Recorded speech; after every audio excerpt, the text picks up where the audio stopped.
Les amis, le moins que je puisse vous dire, c'est que cette année, lorsque l'été va arriver à sa fin, on sera sans aucun doute un petit peu déçu que les vacances se terminent, que les beaux jours commencent à se raccourcir. Mais par contre, on va être servi au niveau des annonces parce que l'ECMA 2026 promet d'être absolument gigantesque. J'ai une grosse vidéo à vous faire d'ailleurs à ce sujet très bientôt qui va arriver dans quelques jours, donc restez bien connectés. Mais en attendant, on se retrouve pour notre rendez-vous habituel de la FAQ du dimanche où je réponds à toutes les questions que vous me posez sur la story Instagram de mon compte Roadsters TV. N'hésitez donc pas à y faire un petit tour si jamais vous souhaitez me demander quelque chose. Je récupère toujours les questions qui me semblent les plus pertinentes, les plus demandées et on en parle ensemble en live. N'oubliez pas que cette vidéo, elle est toujours tournée en live le dimanche à partir de 15 h. Donc comme ça, si vous voulez venir passer faire un petit coucou et passer un moment ensemble, c'est avec un grand plaisir. Alors avant, vous savez que c'est comme ça un petit peu rituel et habituel, on passe en revue l'actualité du monde moto et de la chaîne au demeurant. Donc qu'est-ce qu'on a eu? On a eu pas mal de petites choses puisque KTM semble être dans les starting blocks pour annoncer une nouvelle gamme de sportives avec une RC 790 et potentiellement une RC 490. On a également eu la FAQ de la semaine dernière avec le prix potentiel de la CF Moto V4 SR on en discute ensemble. Et puis vous avez eu l'essai replay de la Speed Triple 1200 RS, pour celles et ceux d'entre vous qui ne l'ont pas vu à l'époque. Les essais replay, je vous le rappelle, ce sont ces petites vidéos où en fait je remets les premiers essais de la chaîne, histoire de le faire partager et découvrir à celles et ceux d'entre vous qui voudraient se les remémorer ou les découvrir pour la première fois. Et finalement, le top 5 de chez CF Moto, vous savez qu'on en avait fait un pour Yamaha, cette fois-ci on fait le même pour CF et il y a quand même des machines assez incroyables à évoquer dans cette vidéo, donc n'hésitez pas à aller la regarder si ce n'est pas encore fait. Première question de la part de Reptile Cops, avec souvent les premières questions sur la FAQ, ça peut être des trucs un petit peu personnels, voilà, c'est un peu rigolo, ça nous permet d'échanger. Il me demande, tu préfères rouler solo ou en groupe durant les balades moto? Et alors, c'est vrai qu'effectivement, cette question, elle est assez intéressante parce que elle est souvent assez révélatrice finalement de notre profil, de notre type de motard qu'on est. Et moi, je vous l'avoue, même si ça m'arrive de temps en temps de rouler avec des gens, surtout lors des essais presse et compagnie, et de prendre du plaisir à le faire, je suis plutôt quelqu'un qui est assez loup solitaire dans l'âme. Et quand je prends la moto et que je suis seul avec ma moto, il y a un côté très méditatif. Il y a un côté vraiment où je me sens seul au monde et ça m'apporte en fait beaucoup de sérénité. Et donc j'avoue que moi, personnellement, je suis plutôt solo qu'en groupe en balade, ce qui n'empêche pas bien évidemment de prendre plaisir quand les copains veulent aller rouler. Mais c'est vrai qu'en règle générale, j'ai plutôt tendance à avoir une préférence pour le fait de rouler par moi-même. N'hésitez pas d'ailleurs à me dire dans les commentaires, vous, c'est quoi votre préférence? Est-ce que vous aimez plutôt le côté tout seul ou est-ce que vous aimez bien rouler en groupe? Je suis assez curieux d'avoir votre avis sur la question. Prochaine question de la part de Rémi Rouquette qui nous dit: à quand l'essai de la 990R? Alors par 990R, il entend bien évidemment la 990 Duke R, qui est le nouveau modèle haut de gamme, on va dire, du roadster mid-size de KTM, de Matty Goffen, qui a eu non seulement les upgrades visuels de la 990 Duke R, donc cette nouvelle tête de fourche très inspirée de la 1390 Super Duke, mais aussi des évolutions plus significatives, notamment au niveau de l'écran, puisque cet écran, c'est le nouvel écran de la RCR, la sportive, et il n'est pas disponible sur la version standard de la 990 Duke. Donc on a des évolutions qui sont technologiques, mais on a bien évidemment le moteur qui, comme c'est l'habitude sur une version R de la Duke, est poussé à son paroxysme, donc avec 130 chevaux et 105 Nm de couple, ça commence à avoiner. Nouvelle suspension, étrier Brembo Stylema, donc c'est une machine qui est quand même à tous les niveaux bien rehaussée. Et écoutez, pour répondre à cette question de Rémi, tout simplement, la KTM 990 Duke R est arrivée en démo chez Espace Murit, donc techniquement, je devrais être en mesure de pouvoir récupérer la machine dans les prochains jours, en fonction de la météo et compagnie, et de pouvoir vous en proposer l'essai. Je pense honnêtement que avant la fin du mois d'août, vous aurez un essai de la 990 Duke R sur les vidéos de la chaîne, très probablement sur le format, le nouveau format que je vous ai proposé en GoPro, un peu plus simple au niveau du montage, mais par contre avec toutes les informations. Et j'ai l'impression que vous l'appréciez plutôt ce format, donc écoutez, on se donne rendez-vous avant la fin du mois d'août, normalement ça devrait le faire. Prochaine question de la part de AZN BKA qui nous dit « Bonjour Roadsters TV, pensez-vous que Yamaha puisse sortir un CP3 avec compresseur ?» Alors, il y a deux trucs que je voudrais évoquer là-dessus, puisque dans un premier temps, l'histoire du compresseur, eh ben, c'est quelque chose qui déjà depuis un bon moment, hein, si on reprend ici Caradisiac, l'article de Caradisiac que Olivier Cottrell avait publié le 26 mai 2025, hein, donc on est quand même il y a longtemps en arrière, eh bien, le moteur, donc 3 cylindres avec turbo électrique Honda, hein, donc vous le savez, le V3R e-compressor, eh bien, pourrait avoir donné des idées à Yamaha, puisque Yamaha avait déposé un brevet hein, pour justement un 3 cylindres avec compresseur électrique. Donc ça, c'est quelque chose qui est vraiment assez intéressant, parce que ça fait un moment qu'ils ont ce truc dans les tuyaux, et ce n'est pas le seul, puisqu'ils avaient aussi déposé un brevet pour un CP3 hybride. Donc, il y a des choses qui sont en cours sur le CP3, et on le sait. Yamaha, aujourd'hui, c'est pas la marque qui est à la meilleure fête en termes de gamme. On sait que depuis la disparition de la R1 et de la MT10, des machines, on va dire, commercialisées par la marque, eh ben, la moto la plus puissante, la plus performante qu'ils ont, c'est le CP3 qui fait 119 chevaux, ce qui n'est pas mauvais. Le CP3, c'est un excellent moteur, et il est dans des motos qui sont exceptionnelles, que ce soit la MT-09, la Tracer 9, la R9, la XSR 900, mais c'est aussi un moteur qui ne fait pas nécessairement rêver au niveau de ses chiffres. Et une marque moto, c'est à la fois des gammes qui sont très terre-à-terre et réfléchi, mais c'est aussi être capable de faire rêver les gens. Et donc, effectivement, aujourd'hui, Yamaha manque un peu cruellement d'innovation, et donc je pense que c'est le bon moment de se réveiller et d'arriver en force. Il y a autre chose que je voudrais vous évoquer très rapidement, parce que je vais vous en faire une vidéo complète. Le site Paddock GP a évoqué en fait un teasing de Yamaha, mais qui n'est présent que sur leur site, et pour l'instant je n'ai pas trouvé l'origine de ce teasing, donc je garde un peu de recul là-dessus, où en fait Yamaha a publié apparemment un teasing, comme je vous le disais, où ils disent « Save the date », donc sauvez la date, sauvegardez la date, remémorez-vous la date. L'industrie a suivi le même rythme pour trop longtemps. Nous sommes prêts à le challenger. Quelque chose de nouveau arrive.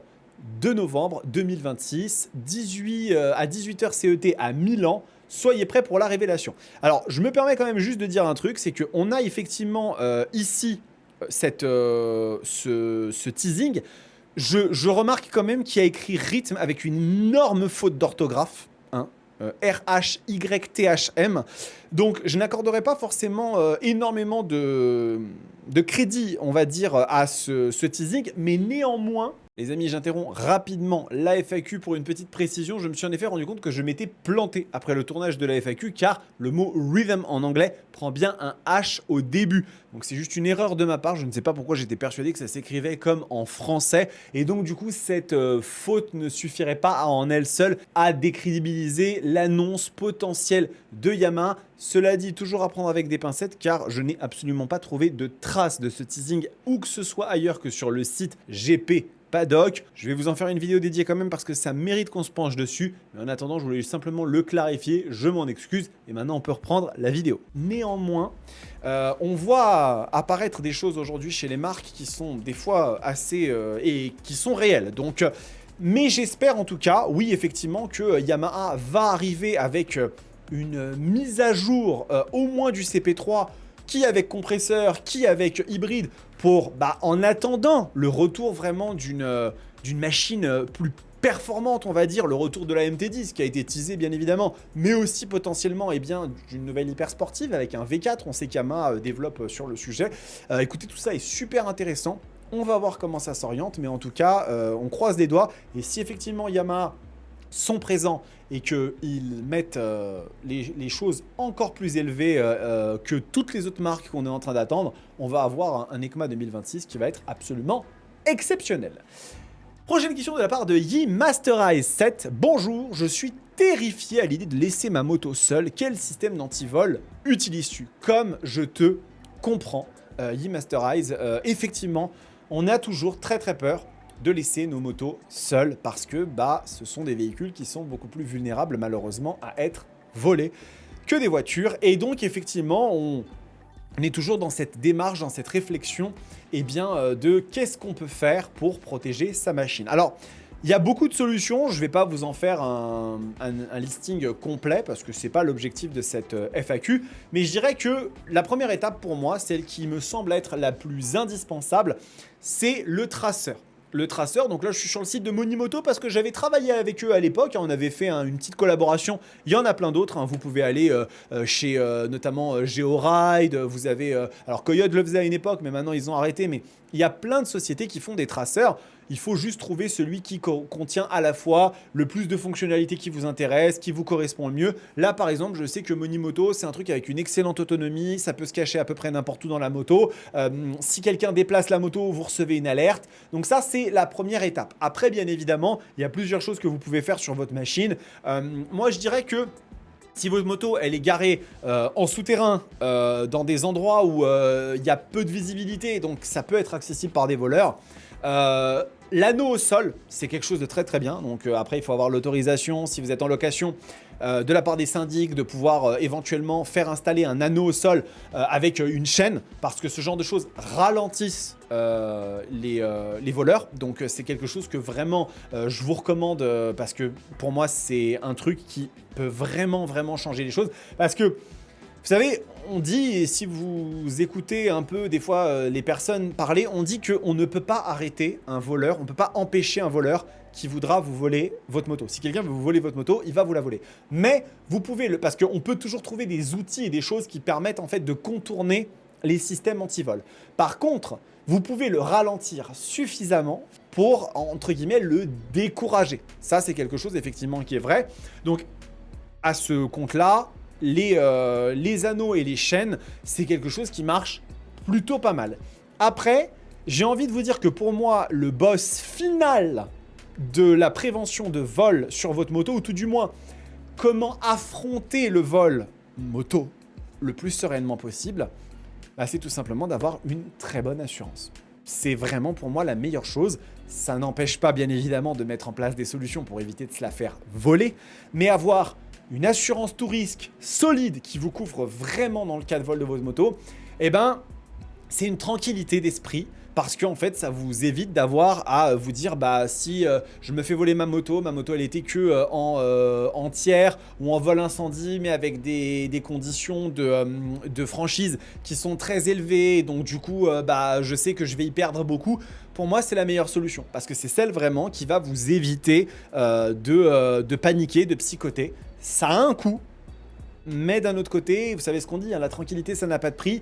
Je suis assez d'accord là-dessus, ce sont des choses qui peuvent vraiment faire la différence. Donc, c'est mon opinion, ma vision des choses. Vous en faites ce que vous voulez, mais c'est comme ça que vous ayez un peu une idée globale de ce qui est possible à faire pour se prémunir du vol. Et si ça vous intéresse que je fasse une vidéo complète sur comment se protéger au mieux du vol moto, dites-le moi dans les commentaires et je vous ferai un petit guide à ce sujet.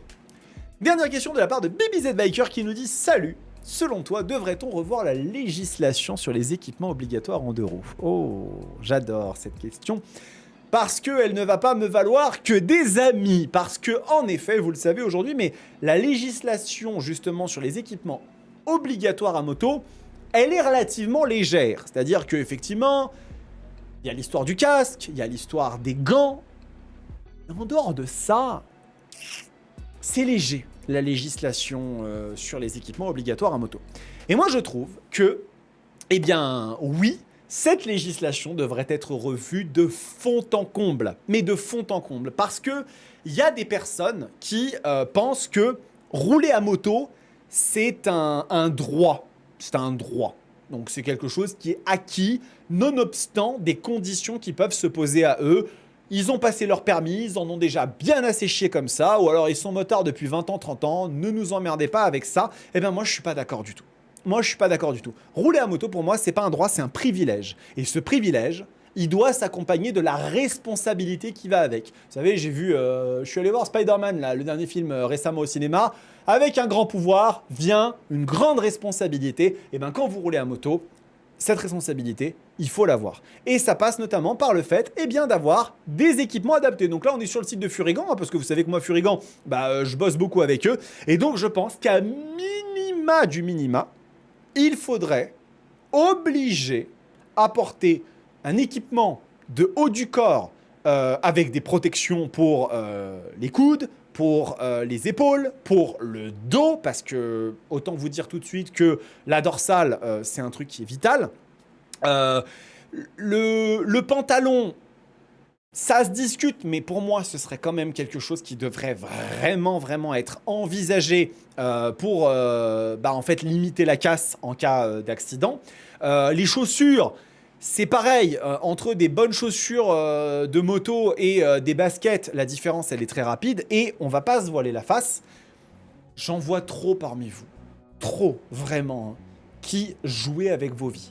Et sous le prétexte que je fais ce que je veux, en fait, réfléchissez 2 secondes, parce qu'il y a peu de chances que vous soyez véritablement tout seul dans vos vies. Si c'est le cas, j'en suis navré. Si vous avez vraiment aucune famille, aucun ami qui tient à vous, aucun collègue de travail, c'est qu'effectivement, c'est une situation qui n'est pas forcément facile, mais je doute vraiment que la grande majorité de celles et ceux qui me regardent en ce moment et qui ont à un moment ou à un autre ou régulièrement roulé avec des shorts en été, en t-shirt, en tongs, vous n'ayez personne dans vos vies qui tient à vous.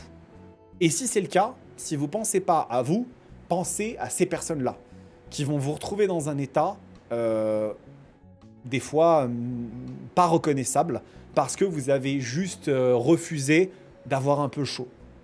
Et ça, pour le coup, c'est vraiment un truc. Et puis, il n'y a pas que ça, puisque je l'ai déjà expliqué, mais quand vous avez un accident, si vous êtes assuré, l'assurance va vous rembourser.